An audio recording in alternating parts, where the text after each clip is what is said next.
Hi everyone, it's Miss Caroline here. Today I'm going to be going over Lesson 3, Developing Cultures. This homework assignment is due this Friday, October 18th.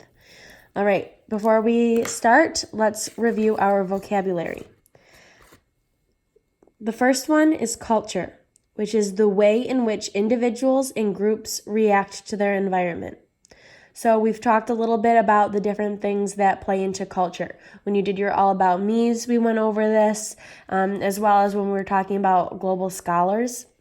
A lot of things can go into your culture, where you live, the things that you believe in, the everyday things that you do, your religion, the food that you eat, your music. All of those things contribute to culture. And it's largely dependent upon your environment, where you live, what kinds of things you have access to. Especially when we're talking about prehistoric people, their environment impacted the things that they were able to make, the food that they ate, even more so than today with trade. Back then, what they had, where they lived, is what they got. So that is largely where their culture came from. The next one is anthropology, which is the study of how people live and develop in their culture. Okay, so this is kind of, anthropology is the study of cultures, how people live and how they create their culture. And landform is a surface feature of Earth, such as a mountain or a hill. And if you look at the breakdown of this word, it can really give you hints at what it means. We have land, so it's a type of land, and then it's in whatever form it's in. So it's a form of land. So it could be a mountain, it could be a hill, it could be a plain. Geography is the study of the relationship between physical features, climate, and people.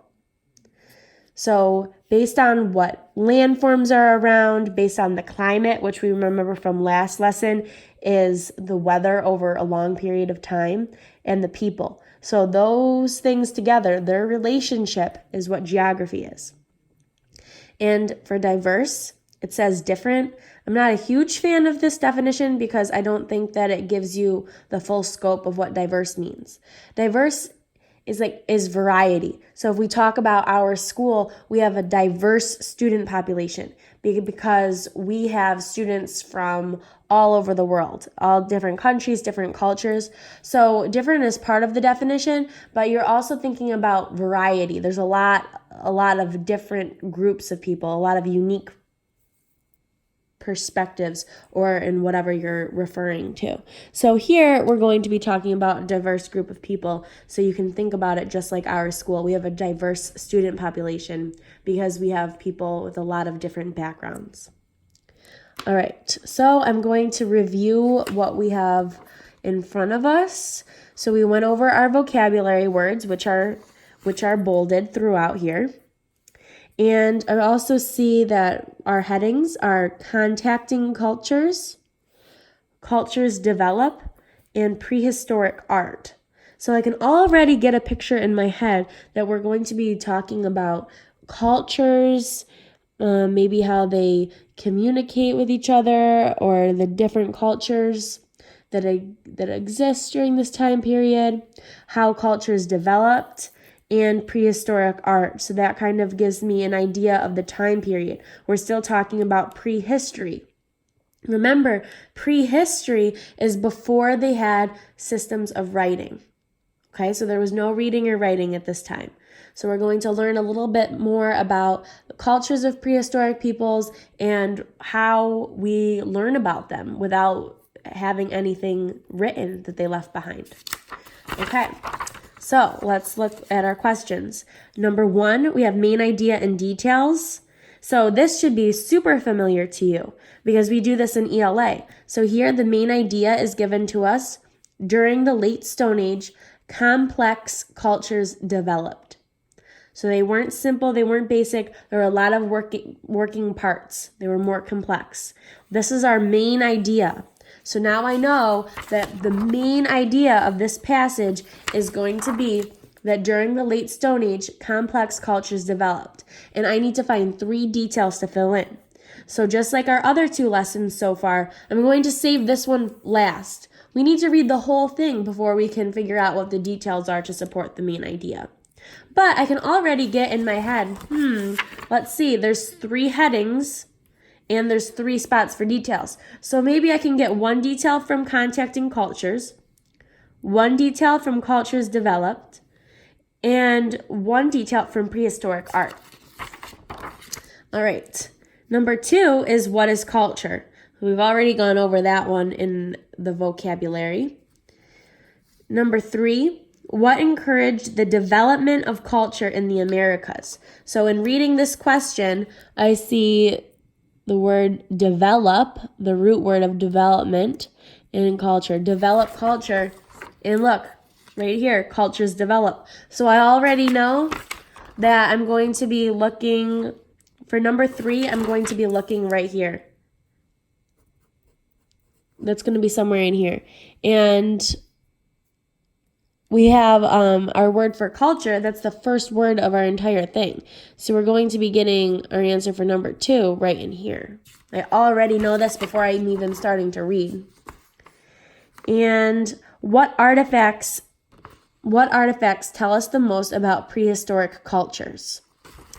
So maybe I'm going to find that one in here, in prehistoric art. I'm not sure yet. That's what I can infer. And let's see, our critical thinking question is focused on making inferences.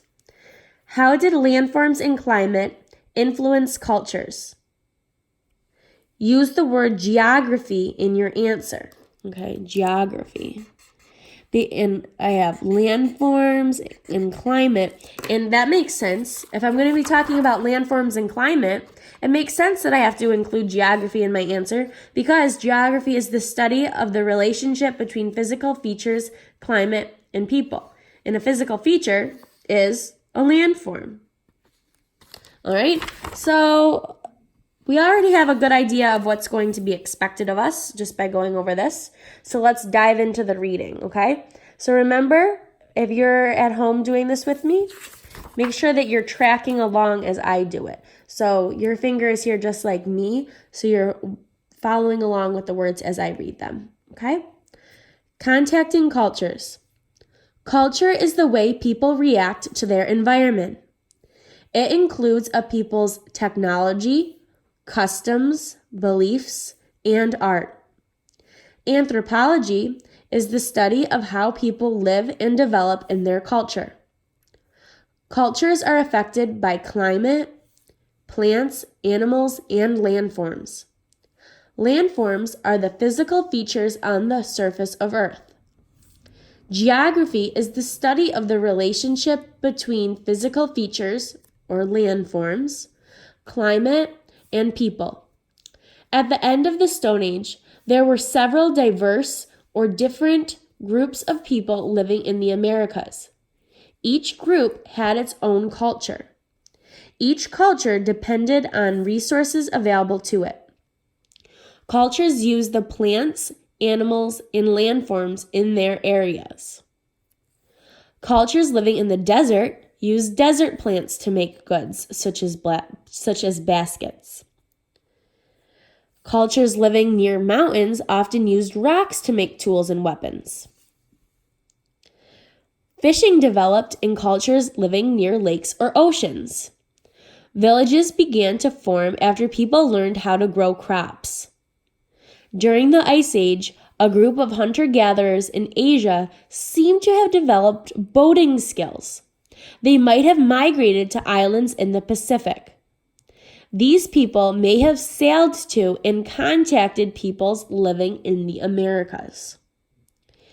So this is another way that maybe people migrated from Asia over to the Americas. Maybe before they even had a land bridge, maybe they had boating technology and were able to boat across and contact other cultures. And so from what we are reading here, it makes more sense now why culture is so connected to the environment. The customs that people had were based on what resources they had. If they lived by the sea, it makes sense that they would fish a lot, and they would need netting and boats. That would make sense that those things would be part of their culture because that's the environment that they lived in. If they lived in the mountains, it makes sense that their tools and weapons would be made from rocks. Okay, so that's why a person's environment affects their culture. All right, so we should already be able to answer number 1. Culture is the way people react to their environment. It includes a people's technology, customs, beliefs, and art.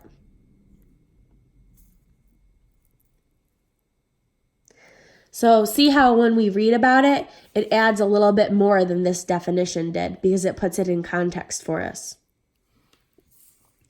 All right, let's move on. Cultures develop. Europe had many kinds of landforms, climates, and soil. As a result, many different complex cultures formed in Europe. Villages began to form after people learned better ways to farm. Cultures began using more of the resources that were available to them. Some crops, such as grains, lentils, and beans, grew all over Europe. Other crops needed a certain climate. Citrus fruits were grown in warmer climates. Apples were grown in mild climates. In the last 200 years, archaeologists found prehistoric paintings and drawings from these cultures. These artifacts give details about early people and their daily lives. Okay. So this also makes sense if we think about the kinds of fruits that we have in New York. So during the fall, during this time of year, a lot of people go apple picking because we have a mild climate. It's not very hot, but it's a mild enough in the middle, enough that apples can grow. So that's why we have a lot of apple farms up in New York. Citrus fruits like oranges, those are shipped up to us from warmer places like Florida or even or imported from other countries.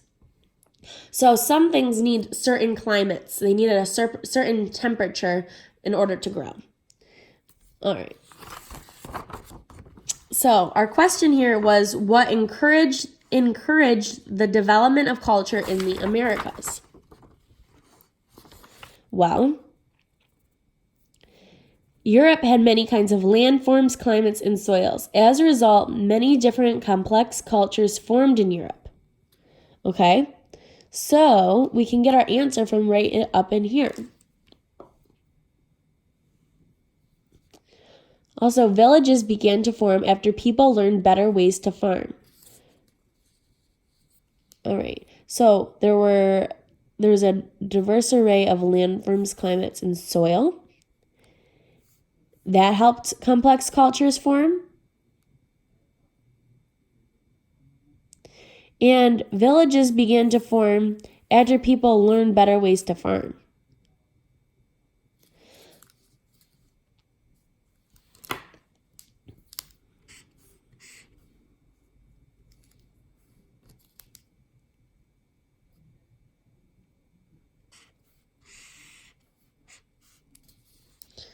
And right here is where it kind of gives you a hint that this is where the answer is, because it says, as a result. So because of this, because of the many kinds of landforms, climates, and soil that Europe had, because of that, or as a result,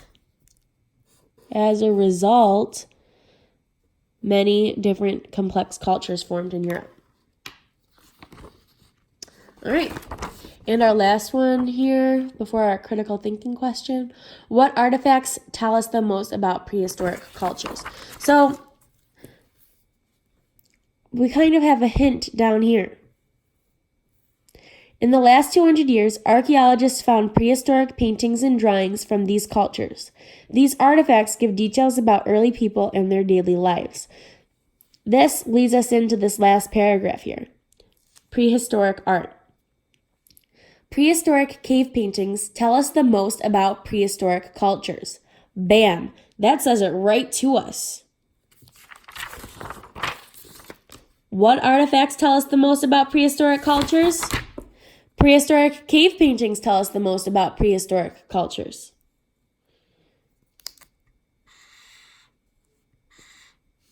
Comes right out and tells it to us.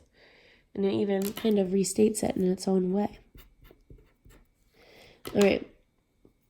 Paintings of humans and animals were found at sites in Europe, Australia, and South Africa. Important cave paintings were found in Lascaux, France. These cave paintings are about 17,000 years old. Archaeologists discovered that the artists used their fingers or simple brushes to paint. Their paints were ground from nearby stones and mixed with animal fat or saliva. The paintings show that the people lived with and hunted horses, mammoth, and deer. So they didn't have writing. Remember, it's prehistory. But these cave paintings tell us a lot because in their drawings, they're drawing certain animals that we can recognize. And it's showing that they're hunting and the different things that they were doing. So this is how they kind of communicated with us today, archaeologists studying these things. These artifacts are the biggest clues into